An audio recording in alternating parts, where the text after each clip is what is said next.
मई 1999 में हांगकांग के सिमसा चुई नाम के एक शहर में बने हुए एक थाने में पुलिस वालों ने देखा कि सामने से एक 14 साल की लड़की भागती हुई आ रही है और वो बहुत ज़्यादा डरी हुई है। और जैसे ही वो लड़की वहां पहुंची उसने बोलना शुरू कर दिया पुलिस वालों के आगे और बहुत अजीब अजीब चीज़ें बोल रही थी। वो भूतों के बारे में बोल रही थी, वो आत्माओं के बारे में बोल रही थी। अब वैसे तो पुलिस वाले इस तरह की चीज़ों को कभी नहीं सुनते, पूरी दुनिया में ही नहीं सुनते, लेकिन ये इस बच्ची को बोलने दे रहे थे क्योंकि यहाँ ये बच्ची बहुत ज़्यादा डरी हुई थी। ये क्या बताना चाह रही थी और जो इसने बताया उसके बाद जब पुलिस ने इसके ऊपर एक्शन लिया, यकीन मानिए वो आज तक के दुनिया के सबसे ज्यादा ग्रूसम केसेस में से एक माना जाता है। सब कुछ बताऊंगा आपको इस केस के बारे में, लेकिन उससे पहले मेरा नाम है विकी और आप देख रहे हैं मिस्टीरियस दुनिया का एक और बहुत ही कमाल का एपिसोड। आप प्लीज इस वीडियो को एक लाइक कर दें और कमेंट्स में पिक में लिख दें ताकि कल की वीडियो में मैं आपको शाउट आउट दे दूं। और हाँ यार, मुझे आपसे एक दो बात करनी है। और पहली तो ये कि बहुत से लोग इस केस को पहले भी जानते होंगे। जी हाँ, मैं हेलो किटी मर्डर के बारे में बात कर रहा हूँ, लेकिन ये मत बोलना कि मैं इसको रीअपलोड कर रहा हूँ। हो सकता है आपने किसी और चैनल पर देखी हो या फिर विदेशी चैनलों पर आपने देखी हो, लेकिन मैंने आज तक इसको कभी कवर नहीं किया था, इसलिए आप मेरे नीचे यहाँ पर रीअपलोडेड वगैरह मत लिखना। तीसरा, बहुत सारे लोग घोस्ट स्टोरीज की भी डिमांड कर रहे थे।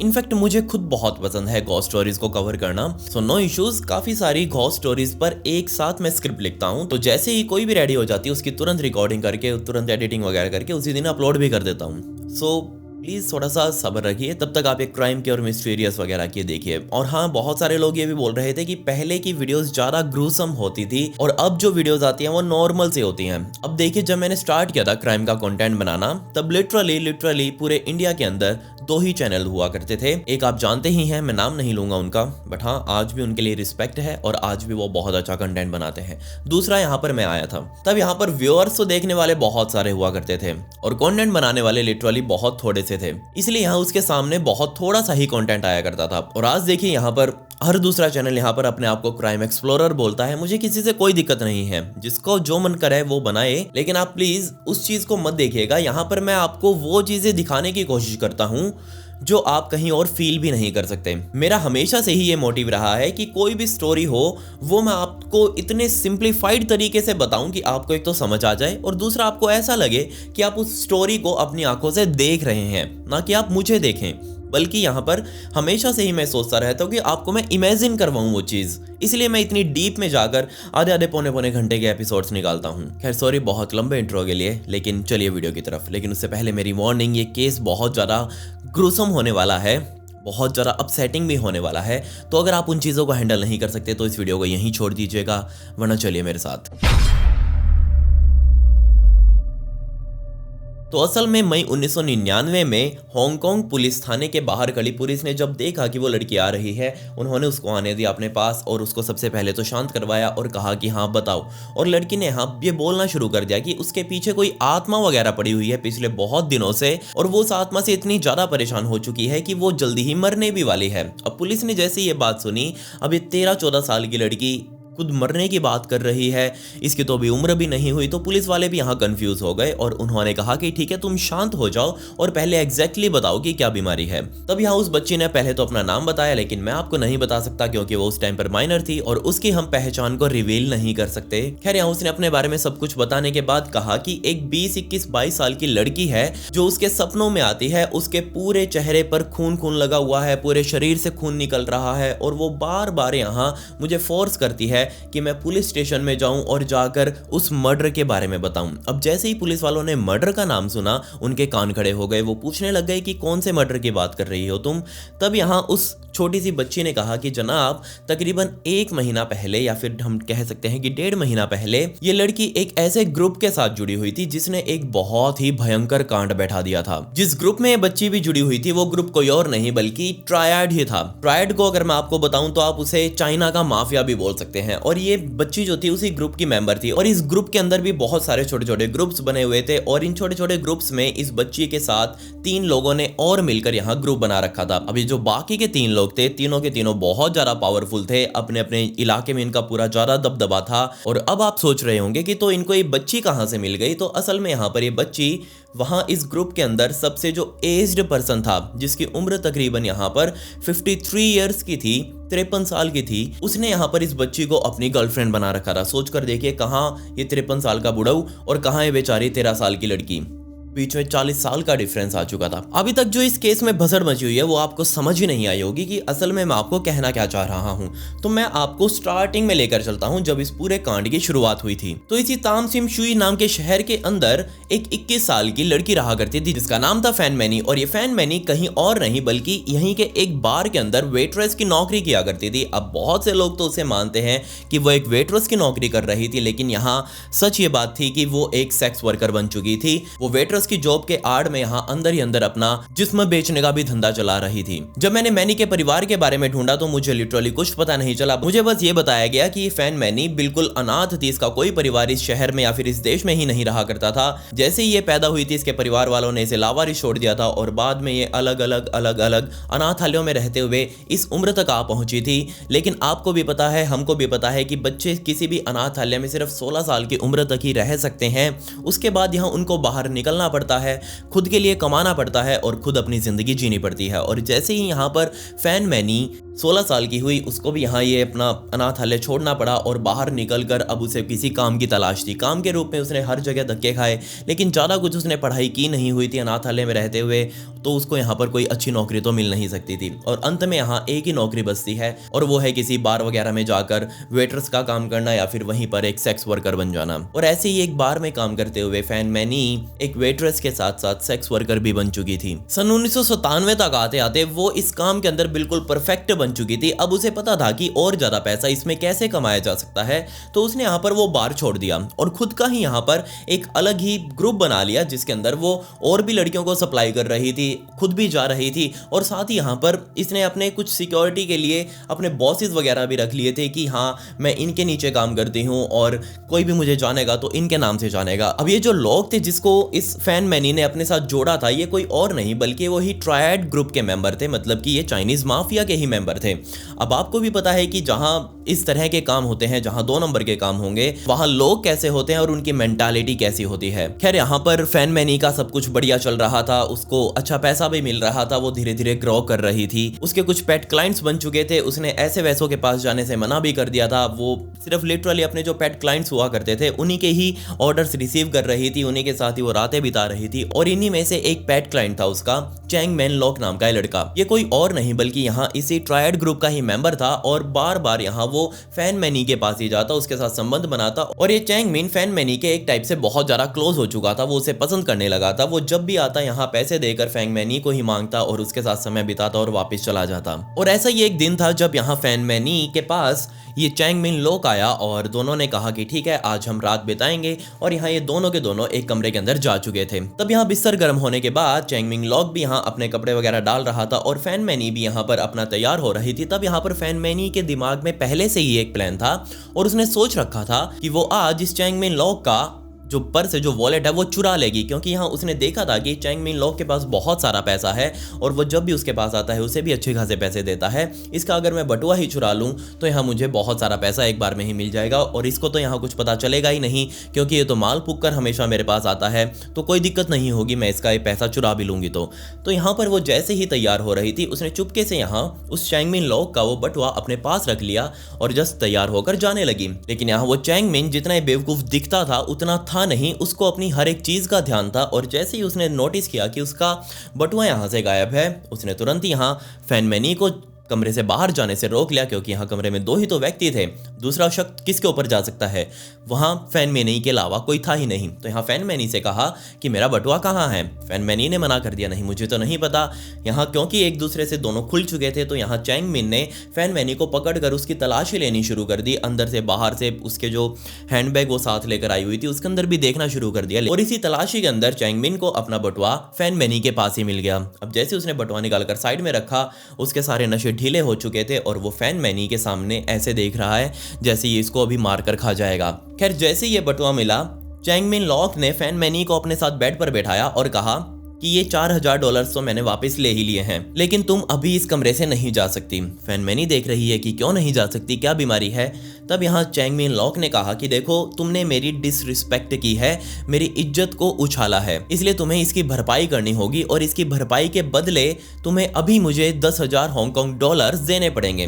जबकि यहाँ उसके बटुए के अंदर सिर्फ और सिर्फ 4000 हांगकांग डॉलर्स ही उस टाइम पर मौजूद थे। लेकिन यहाँ उसने पेनल्टी के एवज में फैन मैनी से 10,000 हांगकांग डॉलर्स की डिमांड करी। अब सोच कर देखिए, जिस औरत को यहाँ पर 4000 हांगकांग डॉलर्स बहुत ज़्यादा लग रहे हों और वो उसके लिए चोरी करने के लिए भी तैयार हो, अब उसी औरत को वो 4000 डॉलर्स तो मिले नहीं बल्कि ऊपर से यहाँ 10,000 हांगकांग डॉलर्स भी अब इस व्यक्ति को देने पड़ेंगे, और देने भी पड़ेंगे यहाँ पर, क्योंकि ये जो चैंग मिंग लॉक था ये ट्रायड ग्रुप का मेंबर था और यहाँ फैन मैनी को अच्छे से पता था कि अगर वो इसकी बात को मना करेगी तो ये उसके साथ कुछ भी कर सकता है, ये उसको मारने में 10 मिनट भी नहीं लगाएगा। लेकिन यहाँ पर फैन मैनी ने कहा कि मेरे पास अभी इतना पैसा बिल्कुल भी नहीं है, लेकिन हाँ मैं आपको पैसा जरूर दे दूंगी, बट अभी मुझे जाने दो, जैसे मेरे पास पैसा होगा तभी मैं आपको दे दूंगी, या फिर थोड़े थोड़े करके देती रहूंगी। ये बात यहाँ पर चैंग मिंग लॉक को समझ आ गई और उसने उस टाइम पर फैन मैनी को जाने दिया। लेकिन जब वो खुद यहाँ इस होटल से बाहर निकलकर अपने घर जा रहा था तब उसको महसूस हुआ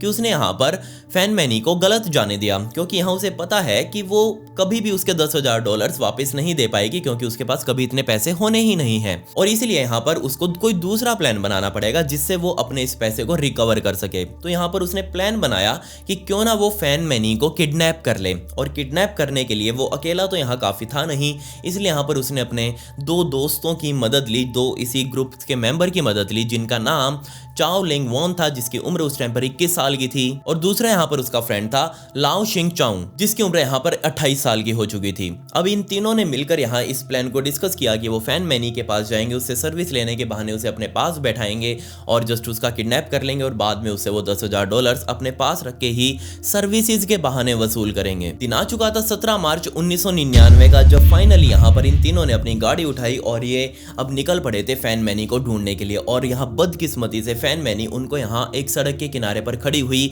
दिखाई दे गई, क्योंकि यहाँ पर फैन मैनी ने अब उस ग्रुप को तो छोड़ दिया था जिसके लिए वो पहले काम करती थी, वो वापस सड़कों पर आ चुकी थी और सड़कों पर रहकर ही अपनी क्लाइंट्स वगैरह ढूंढती और उनके साथ चली जाती और अपना जस्ट गुजारा कर रही थी। लेकिन यहाँ पर इन तीनों ने फैन मैनी को देख लिया और सीधा अपनी गाड़ी ले जाकर उसके सामने रोकी। तीनों गाड़ी से बाहर निकले, एक ने यहाँ पर डिग्गी पहले ही खोल दी थी, 2 यहाँ पर पकड़कर फैन मैनी को उठा लाए और सीधा डिग्गी में बंद किया, डिग्गी का ढक्कन बंद करके गाड़ी में बैठकर और वहां से निकल पड़े।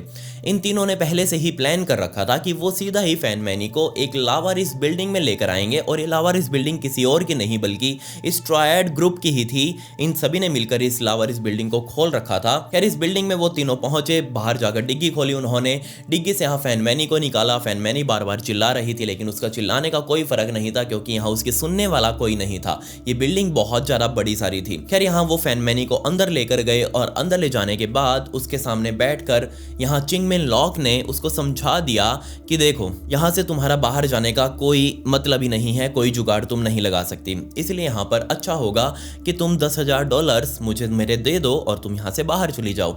अब बेचारी उसके पास यहाँ पर इतना पैसा था नहीं, उसने कहा कि देखो मेरे पास नहीं है, मैंने पहले भी कहा था जब होगा मैं तुम्हें दे दूंगी, थोड़ा थोड़ा करके मैं देती रहूंगी।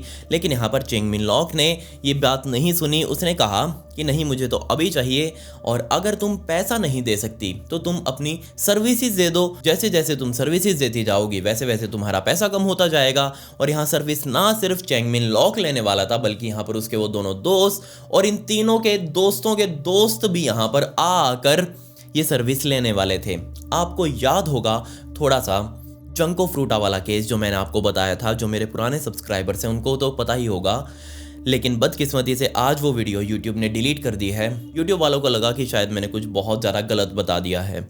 अब मेरी ख्याल से तो जो हुआ था मैंने वही बताया। खैर आपको स्टोरी तो उसकी याद ही होगी, ये बिल्कुल वैसी ही स्टोरी अब बनने वाली थी। खैर यहाँ पर पहले दिन तो कोई और बाहर का व्यक्ति नहीं आया, ये तीनों ही अभी तक इस बिल्डिंग में थे, ये तीनों ही बाहर जाकर कुछ खाने पीने का लेकर आ रहे थे, और अंदर आते ही फैन मैनी को भी खिलाते और सीधा ही उसके साथ अब ये तीनों मिलकर बलात्कार करते। ना सिर्फ इन्होंने बलात्कार किया बल्कि यहाँ उन्होंने पूरी रात फैन मैनी को बहुत गंदी तरह पीटा, और इतना पीटा कि अगली सुबह बेचारी मुंह खोलने लायक भी नहीं थी। खैर यार जैसे ही अब अगली सुबह हुई तो ट्राइब मेंबर्स को इकट्ठा होना था, और उन्हीं ट्राइब मेंबर्स में वो 13 साल की लड़की भी शामिल थी जो कि पुलिस स्टेशन में पहुंची थी, जिसके बारे में मैंने आपको स्टार्टिंग में बताया था। और वो भी लड़की यहाँ इस बिल्डिंग पर पहुंची क्योंकि यहाँ सभी को इकट्ठा होना था। अब ये 3 लड़के तो पहले ही अंदर मौजूद थे और अब ये चौथी यहाँ आ चुकी थी, लेकिन ये जैसे अंदर घुसी इसको बहुत गंदी स्मेल सी आई और जैसे उसने मुड़कर देखा लेफ्ट साइड में, सामने कमरे के अंदर एक लड़की जमीन पर पड़ी हुई थी और वो हिलडुल तो रही थी लेकिन बहुत मुश्किल से। अब जैसे इस बच्ची ने जाकर इन तीनों से पूछा कि ये क्या भसड़ यहाँ पर है, तो यहाँ इन तीनों ने बताया कि कोई दिक्कत नहीं है, हमने इस लड़की से पैसे लेने थे और ये पैसे नहीं दे रही थी तो हमने इसके साथ थोड़ी सी जबरदस्ती करी है। उस यहाँ बच्ची ने भी उस लड़की को जाकर उसके कमरे में देखा कि कैसे वो तड़प रही है, और यहाँ उसके सामने ही, उस बच्चे के सामने ही यहाँ उन तीनों ने अब अलग अलग फर्नीचर के टुकड़ों के साथ, वहाँ फर्नीचर बहुत सारा पड़ा था उस बिल्डिंग के अंदर, और उसकी ही लकड़ियों के साथ आकर वापस अब फैन मैनी को पीटना शुरू कर दिया उस बच्ची के सामने ही। अब इस बच्ची को समझ नहीं आ रहा कि वो क्या करे, वो बस देखे जा रही है कि कैसे यहाँ पर एक दरिंदगी उसकी आंखों के सामने घटित हो रही थी। आने वाले कुछ दिनों तक यहाँ पर बहुत सारे आदमियों को ये तीनों ने बुलाया यहाँ पर, और वो आदमी आकर बेचारी फैन मैनी के साथ बलात्कार करके जाते और सभी अपनी पैसा जो था वो चिंगमेन लॉक को देकर जाते कि हमने इसके साथ संबंध बनाए हैं और इसका पैसा तुम लो। बेचारी फैन मैनी को तो पता भी नहीं था कि उसके साथ क्या क्या चल रहा है। खैर वो दर्द में थी, वो करहा रही थी, वो हिलडुल नहीं पा रही थी। उसके मुंह के ऊपर अब बिना नहाने की वजह से बहुत गंदे गंदे निशान पड़ चुके थे, क्योंकि यहाँ पर बहुत सारे लोगों ने सीमंस भी उसके शरीर के ऊपर छोड़ा हुआ था, और इसीलिए यहाँ पर उसका शरीर जो था वो बहुत ज़्यादा बदबूदार हो चुका था। कोई भी यहाँ पर उसकी तरफ अब अट्रैक्ट नहीं हो रहा था। अब क्योंकि कोई अट्रैक्ट नहीं हो रहा था तो यहाँ लोगों ने आना ही बंद कर दिया कि नहीं, हम ऐसी लड़की के पास क्यों जाएं जो यहाँ पर बदसूरत बन चुकी हो, जिसके शरीर से बदबू आ रही हो। लेकिन यहाँ पर अभी तक भी चिंगमिन लॉक के वो $10,000 वसूल नहीं हुए थे। तब यहाँ पर सबसे पहले चिंगमिन लॉक ने सोचा, ठीक है हमारे पास कस्टमर्स नहीं आ रहे, अब हम और ज्यादा पैसा इस लड़की से वसूल नहीं कर पाएंगे, कोई बात नहीं, लेकिन ये लड़की हमारी पर्सनल पंचिंग बैग तो है ही, हम इसके ऊपर अपना गुस्सा उतार सकते हैं, हम इसके ऊपर अलग अलग एक्सपेरिमेंट कर सकते हैं, हम जो चाहे इसके साथ कर सकते हैं। तीनों ने यहाँ पर सोचा कि बहुत अच्छी बात है, जबकि यहाँ चौथी वो बच्ची भी यहाँ पर बैठी हुई थी, और उस बच्ची को भी यहाँ मजबूरन कहा गया कि अगर तुम्हें भी कुछ उस लड़की के साथ करना है तो तुम कर सकती हो, कोई दिक्कत नहीं है, तुम हमारे ग्रुप की मेंबर हो और तुम्हारे पास पावर है।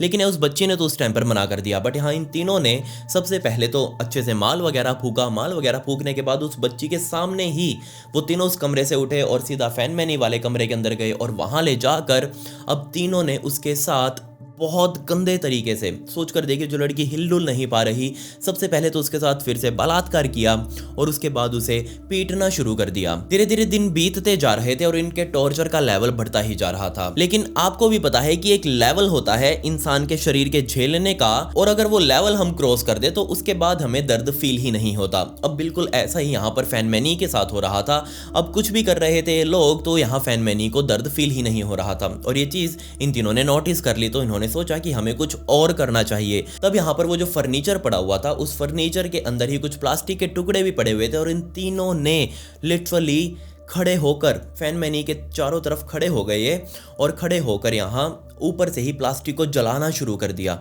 अब प्लास्टिक को जला रहे थे तो आप सोचेंगे यहाँ क्या हो रहा है। तब आपको भी पता होगा कि प्लास्टिक जब जलता है तो वो टपकता है नीचे, वो जलते जलते नीचे टपकता है, और वो टपक कर कहीं और नहीं बल्कि बेचारी फैन मैनी के खुले शरीर के ऊपर गिर रहा था। जगह जगह से वो प्लास्टिक गिर गिर कर जलता हुआ प्लास्टिक गिर कर यहाँ बेचारी फैन मैनी की स्किन जो थी वो इतनी ज़्यादा फूल चुकी थी, इतने ज़्यादा छाले यहाँ हो चुके थे, लेकिन अभी भी यहाँ फैन मैनी सिर्फ रोने के अलावा कुछ नहीं कर सकती थी।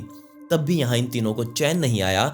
इनको अभी भी लग रहा था कि फैन मैनी उनको यहाँ से चकमा देकर भाग सकती है, वो बाहर जाकर सबको बता सकती है। तब यहाँ पर इन्होंने उस बेचारी छोटी सी बच्ची के सामने ही फैन मैनी के पैरों को जिंदा ही जला दिया। सोच कर देखें, यहाँ उसके पैरों को पकड़कर लाइटर लेकर वो सीधा उस पैरों को जलाए जा रहे थे। उन्होंने हटाया नहीं। बेचारी फैन मैनी तड़प रही है यहाँ पर दर्द से, लेकिन यहाँ उसके सुनने वाला कोई नहीं था। कुछ दिन और बीत गए। इस दर्द से यहाँ पर पूरे शरीर के ऊपर फैन मैनी के छाले हो चुके थे, क्योंकि प्लास्टिक यहाँ पर उसके शरीर के ऊपर जलता हुआ उबलता हुआ गिराया गया था, और जैसे ही छालों का साइज अब बढ़ चुका था वो प्लास्टिक अभी भी यहाँ उसके शरीर के ऊपर चिपका हुआ था। तब भी यहाँ इन तीनों को चैन नहीं था। इन तीनों ने मिलकर यहाँ उस प्लास्टिक को पकड़ कर उखाड़ा उसके शरीर से। अब क्योंकि वो उखाड़ रहे थे ऐसे, तो वो जो छाले यहाँ पर बने थे, वो जो घाव बना था, वो भी यहाँ पर उखड़ता जा रहा था।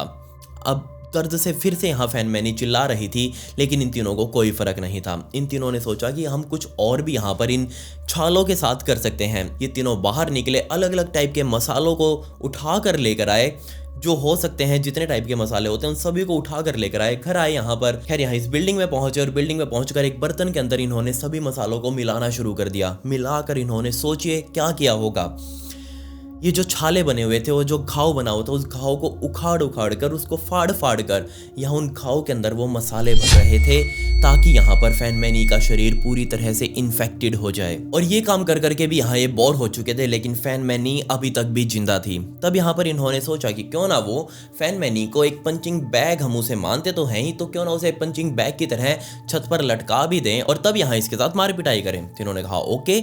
यहाँ वो चौथी बच्ची भी यहाँ बेचारी देख रही थी कि आखिर ये चल क्या रहा है, ये तीनों बर्बाद आदमी आखिर कर क्या रहे हैं। खैर यहाँ पर अच्छा सा माल फूकने के बाद इन तीनों ने फैन मैनी के हाथों को ऊपर से पकड़ा और यहाँ तार बांधकर और उस तार को उठाकर यहाँ फैन मैनी को भी उठाकर ऊपर पंखे से बांध दिया। और अब यहाँ फैन मैनी बेचारी लटक रही थी हवा में और यहाँ नीचे से उसकी पिटाई करे जा रहे थे। कोई यहाँ लकड़ी से मार रहा है, कोई यहाँ लात घुसे मार रहा है, कोई यहाँ लोहे के पाइपों से बेचारी फैन मैनी को तोड़ रहा था, जबकि यहाँ वो 13 साल की बच्ची ये सब होता हुआ देख रही थी। खैर ये सब करने के बाद वो जब थक गए तो उन्होंने फैन मैनी को नीचे उतारा और तीनों ने सोचा कि उन्हें भूख लगी है तो क्यों ना वो बाहर जाकर कुछ खाना पीना लेकर आए। और ये लोग जब भी यहाँ से बाहर जाया करते थे तो ये फैन मैनी को वहां से उठाकर बाथरूम में बंद करते थे, क्योंकि यहाँ उन्हें एक एक्स्ट्रा सिक्योरिटी की लेयर मिल जाती थी। एक तो बाथरूम वाला दरवाजा हो गया, फिर कमरे वाला दरवाजा हो गया, फिर बिल्डिंग का मेन दरवाजा हो गया। तो यहाँ इनको एक एक्स्ट्रा सिक्योरिटी की लेयर मिल रही थी, जबकि इनको कोई अंदाजा नहीं था कि बेचारी फैन मैनी में तो इतनी भी हिम्मत नहीं है कि सामने अगर दरवाजे खुले भी हों तो भी वो बाहर निकल जाए और किसी से जाकर मदद मांगे। उसके अंदर इतनी भी हिम्मत नहीं थी। तो 15 अप्रैल 1999 के दिन भी इन्होंने फैन मैनी को बाथरूम में लॉक किया और ये तीनों बाहर गए और बाहर जाकर कुछ सामान वगैरह लेकर आने लगे। लेकिन यहाँ जैसे ही वो अंदर आए और अंदर आकर इन्होंने अपना सामान वगैरह खोला, कुछ खाने पीने लगे, तब यहाँ पर इनमें से एक ने सोचा कि क्यों ना वो जाकर फैन मैनी को उस बाथरूम से बाहर निकाल दे। उन्होंने यहाँ जाकर उस गेट का ताला खोला और गेट का ताला खोलते अंदर से फैन मैनी को जगाने लगा उठा कर, लेकिन फैन मैनी हिल ही नहीं रही थी। वो पकड़कर यहाँ घसीटते हुए फैन मैनी को उस कमरे में लेकर आया, लेकिन फैन मैनी अभी भी नहीं उठ रही थी। तब यहाँ ये चारों लोग, क्योंकि वो 13 साल की बच्ची भी इनके साथ ही थी, तो ये चारों लोग अब फैन मैनी के चारों तरफ इकट्ठा हो चुके थे और अब उसे उठाने की कोशिश कर रहे थे। लेकिन वो उठती कैसे, क्योंकि यहाँ पर फैन मैनी ने दम तोड़ दिया था। जी हाँ, वो उस बाथरूम में ही दम तोड़ चुकी थी और अब यहाँ उसकी लाश के साथ वो कोशिश कर रहे थे कि वो उठ जाए। तीनों यहाँ पर अब सोचने लगे थे कि मैनी के लाश के साथ क्या करें, क्योंकि यहाँ पर इनका प्लान था कि वो जस्ट फैन मैनी के साथ टॉर्चर करेंगे और बाद में उसको आत्महत्या करके छोड़ देंगे। लेकिन इन बर्बाद आदमियों ने अपना दिमाग लगाकर कभी ये सोचा ही नहीं कि बेचारी इस लड़की के साथ अगर कुछ हो गया या फिर ये मर गई तो आगे उसकी लाश के साथ वो क्या करेंगे। इन बर्बाद लोगों ने अपना प्लान ही नहीं बना रखा था। तो यहाँ पर अब इन चारों ने मिलकर सोचना शुरू कर दिया कि वो क्या करें। किसी को कुछ सूझा ही नहीं, वो चारों जाकर सो भी गए। अगली सुबह हो चुकी थी, चारों वापस उठे। तब यहाँ पर चैंग मिन लॉक ने सामने आकर तीनों को समझा दिया, क्योंकि वो 13 साल की बच्ची भी यहाँ इस साथ में ही थी, आप ध्यान रखिएगा। तो यहाँ पर चैंग मिन लॉक ने सामने आकर समझाया कि मेरे पास प्लान है और प्लान ये है कि फैन मैनी को हम एक पीस में तो कहीं भी छोड़ नहीं सकते, क्योंकि एक पीस में अगर छोड़ा तो इसकी पहचान भी हो जाएगी और पुलिस हम तक भी पहुंच जाएगी लिंक ढूंढते ढूंढते। इसलिए हाँ, इसे एक पीस में नहीं छोड़ सकते। तो क्यों ना हम इसे छोटे छोटे पीसीज में काट दें, तब यहाँ पर हमारे लिए बहुत आसान हो जाएगा इसको ठिकाने लगाना। ये बात सुनते ही बाकी के दोनों लोंडों के अंदर भी बहुत ज़्यादा हिम्मत आ गई कि ठीक है, कोई बात नहीं है, ये बात तो अच्छी है कि हम इसे अलग अलग ठिकाने लगा सकते हैं। जबकि उस 13 साल की बच्ची को तो सिर्फ सुनने के लिए रखा हुआ था कि आखिर वो लोग कर क्या रहे हैं। यहाँ चैंग मिन लॉक नहीं, बुचर्स का जो चाकू होता है वो उठाया और अब यहाँ पर फैन मैनी के लाश के साथ उसको काटना शुरू कर दिया उस बाथरूम के अंदर ही, जिसके अंदर यहाँ फैन मैनी की मौत हुई थी। अब अलग अलग पीसीज में काट तो लिया था, लेकिन इस तरह से भी ठिकाने लगाना सेफ नहीं था, उसको और ज़्यादा छोटा काटा जाना चाहिए था। तब चैंग मिन लॉक ने कहा कि क्यों ना हम इस बॉडी को पूरे को, ये जो काटे हैं हमने, जो पूरा तामझाम बना है, इसको हम अगर पका दें तो हमारे लिए और इजी हो जाएगा, इसको पहचानना लोगों के लिए और ज़्यादा मुश्किल हो जाएगा। तो बाकी के तीनों ने कहा ठीक है, कोई दिक्कत नहीं है। बड़े बड़े यहाँ पर पतीले लाए गए, पतीले के अंदर अब यहाँ गैस के ऊपर ही अब इस बॉडी पार्ट्स को, अलग अलग पतीलों में डालकर यहाँ ऊपर से पानी डालकर इनको उबाला जाने लगा। सोच कर देखें, यहाँ बेचारी फैन मैनी के बॉडी पार्ट्स को कैसे यहाँ पतीलों में उबाला जा रहा था। और जैसे ही वो उबल गए तब यहाँ पर इन्होंने एक चीज़ नोटिस करी कि उबलने के बाद मांस के अंदर से हड्डियाँ बहुत आसानी से अलग हो जाती हैं। इनके लिए एक एडवांटेज हो चुकी थी। इन सभी ने मिलकर यहाँ पर हर टुकड़े से, फैन मैनी के लाश के हर टुकड़े से हड्डियों को बाहर निकाल लिया, मांस अलग कर दिया, क्योंकि यहाँ मांस वो सफ़ेद हो चुका था पककर। तो इनके लिए ये आसान हो गया था, क्योंकि यहाँ पर वो ठिकाने लगाते और कोई देखता भी तो यहाँ वो कह सकते थे कि ये तो किसी जानवर का मांस है और वो ख़राब हो चुका है, इसलिए वो फेंकने के लिए आए हैं। इन सभी ने मिलकर यहाँ फैन मैनी की लाश से सारी हड्डियाँ निकाली और अब यहाँ काफ़ी सारे टुकड़े, मैं कहूँ सैकड़ों टुकड़े अब फैन मैनी की लाश के तैयार थे। जिस पतीलों के अंदर यहाँ इन्होंने फैन मैनी के लाश को उबाला था, उन्हीं पतीलों के अंदर ये बाऊजी, ये तीनों बर्बाद आदमी नूडल्स वगैरह बनाकर खा रहे थे बिना धोए। सोच कर देखिए किस लेवल के ये दरिंदे इस बिल्डिंग के अंदर बसे हुए थे। वीडियो के इस पॉइंट तक आते आते आप ये सोच रहे होंगे कि मैं इतनी देर से वीडियो बता रहा हूं, लेकिन मैंने टाइटल में तो हेलो किटी मर्डर लिखा हुआ था।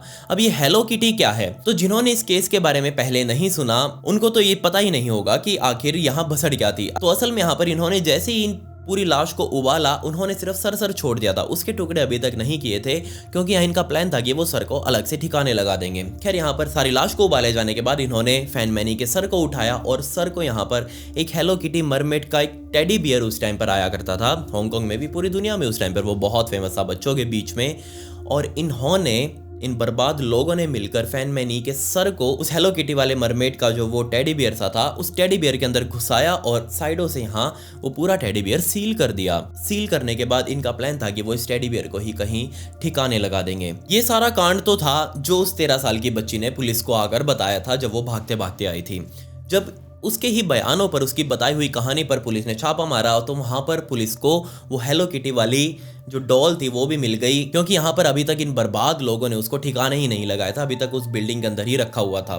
खैर यहाँ उस बिल्डिंग के अंदर से पुलिस वालों ने उस डॉल को भी बरामद किया, और ना सिर्फ उस डॉल को बल्कि इन तीनों लोगों को भी यहाँ से जप लिया था। और जपते ही पुलिस स्टेशन लेकर आई और अब इनसे इंटेरोगेशन शुरू की जानी थी। पूछताछ में यहाँ पुलिस को पहले तो पता ही था कि आखिर यहाँ इस केस में क्या हुआ है।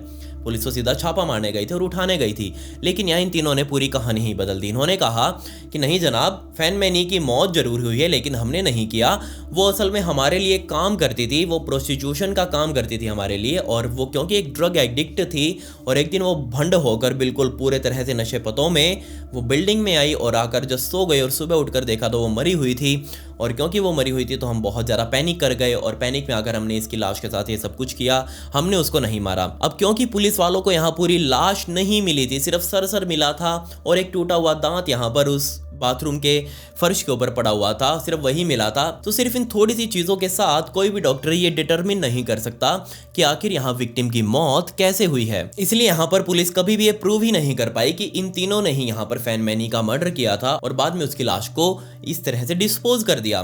पुलिस के पास कोई एविडेंस नहीं थे कि यहाँ इन तीनों ने उसको मारा है। अब क्योंकि सबूत नहीं थे तो अदालत ने यहाँ पर इन तीनों के ऊपर ही मैनस्लॉटर के चार्जेस लगाए और इन तीनों को यहाँ लाइफ सेंटेंस दी गई और 20 साल के बाद वो पैरोल के लिए अप्लाई कर सकते थे। अब आपको भी पता है कि जब इस तरह का केस कहीं भी उछलता है तो बहुत दूर दूर से लोग यहाँ पर आते हैं और इन तीनों से वो मिलना चाह रहे थे ताकि बस वो जान सके कि आखिर इन्होंने ऐसा क्यों किया। अब वैसे तो यहाँ पर पुलिस वालों को आना चाहिए था, जो केस स्टडीज करते हैं उनको आना चाहिए था, लेकिन यहाँ पर आ रहे थे पागलों के डॉक्टर बहुत ज़्यादा। वो सभी आकर ये जांच करना चाहते थे कि आखिर इन तीनों के दिमाग में क्या चल रहा था, कैसा इनका दिमाग था कि इन्होंने इतने बड़े बड़े स्टेप्स उठा लिए और एक इंसान के साथ ऐसा करने की इन्होंने ठान ली थी। लेकिन यहाँ सभी डॉक्टर्स इस कंक्लूजन पे पहुंचे कि नहीं, ये तीनों बिल्कुल फिट हैं, इनके दिमाग में ऐसी कोई बीमारी नहीं है, इन तीनों ने जो भी किया अपने होशोहवास में किया। फिर यहाँ पर रही बात उस बच्ची की, तो बच्ची के साथ पुलिस वालों की डील ये हो चुकी थी कि तुम हमको सब कुछ सच सच बताओ, हमको वो तीनों आदमियों को पकड़वाओ और यहाँ उस बच्ची को वो जाने देंगे। और बिल्कुल हुआ भी ऐसा ही, बच्ची ने यहाँ पर सब कुछ सच सच बता दिया था और उन तीनों को पकड़वाने के बाद उस बच्ची को छोड़ दिया गया था। लेकिन जैसे ये केस पब्लिक में उठा तो यहाँ पब्लिक को ये विश्वास होने लगा कि फैन मैनी की आत्मा यहाँ पर उस बच्ची के पीछे पड़ चुकी थी और तभी जाकर उस बच्ची ने पुलिस वालों को सब कुछ बताया। तो यहाँ पर सभी लोगों को लग रहा था कि फैन मैनी की स्पिरिट से, उसकी आत्मा से कांटेक्ट करना बहुत ईजी है और वो जाकर उस बिल्डिंग में, जिस बिल्डिंग में यहाँ वो मरी थी, उस बाथरूम के अंदर बैठकर वो फैन मैनी की आत्मा से कांटेक्ट कर सकते हैं। और आप शायद विश्वास ना करें पर हजारों हजारों लोग दूर दूर से, पूरी दुनिया में दूर दूर से इस हांगकांग की इस बिल्डिंग में आने लगे और यहाँ पर आकर फैन मैनी से कांटेक्ट करने लगे। पता नहीं उनको क्या मिल रहा था, मेरे ख्याल से तो शायद उनको कभी किसी स्पिरिट से कोई बात होने का मौका नहीं मिला होगा, लेकिन यहाँ सरकार भी देख रही है कि अजीब आदमी है, तो सारे इतने दूर दूर से आ रहे हैं, क्या इनको मिल जाता है ऐसा करके। खैर उनको कुछ मिल नहीं रहा था, वो जस्ट आ रहे थे और जा रहे थे। तब यहाँ पर सरकार भी परेशान हो गई और 2012 में उन्होंने इस बिल्डिंग को ही गिरवा दिया, क्योंकि यहाँ लोग बहुत ज्यादा अफवाहें इस बिल्डिंग के बारे में उड़ाने लगे थे। सन 2019 में इन तीनों ने ही पैरोल के लिए अप्लाई भी किया, लेकिन 2 को तो पैरोल मिल गई, बट यहाँ चैंग मिन लॉक जो कि इस पूरे कांड का बाऊजी था, वो मेन था, उसको यहाँ पर कानून ने बाहर नहीं आने दिया और वो आज भी अभी भी जेल में बंद ही है। खैर ये कहानी थी पूरी हेलो किटी मर्डर की। बहुत ही एक ग्रूसम क्राइम यहाँ पर हुआ था और जिस जगह पर वो बिल्डिंग गिराई गई थी वहाँ का मलबा उठाने के बाद आज वहाँ पर एक होटल बना दिया गया है, लेकिन वो होटल भी ज़्यादा नहीं चलता, क्योंकि कोई भी उस जगह पर नहीं रहना चाहेगा जिस जगह पर एक टाइम पर यहाँ एक लड़की को टॉर्चर किया गया हो, वो भी डेथ तक। आपको इसके बारे में अगर कुछ पूछना हो तो आप मेरे इंस्टाग्राम पर आकर मुझसे पूछ सकते हैं। ये मेरी इंस्टाग्राम ID है, इसका लिंक आपको डिस्क्रिप्शन में भी मिल जाएगा। इसके ऊपर मैं ऐसी ही स्टोरीज को छोटे फॉर्मेट में डालता हूँ, जैसे कि रील्स में, तो आप प्लीज़ मुझे वहाँ फॉलो जरूर कर लें। खैर पिछली वीडियो का शाउट आउट प्रिंस पंडित को and comment pick me to get a shout out in next video. मिलते हैं अगली वीडियो में। ये वीडियो देखने के लिए धन्यवाद।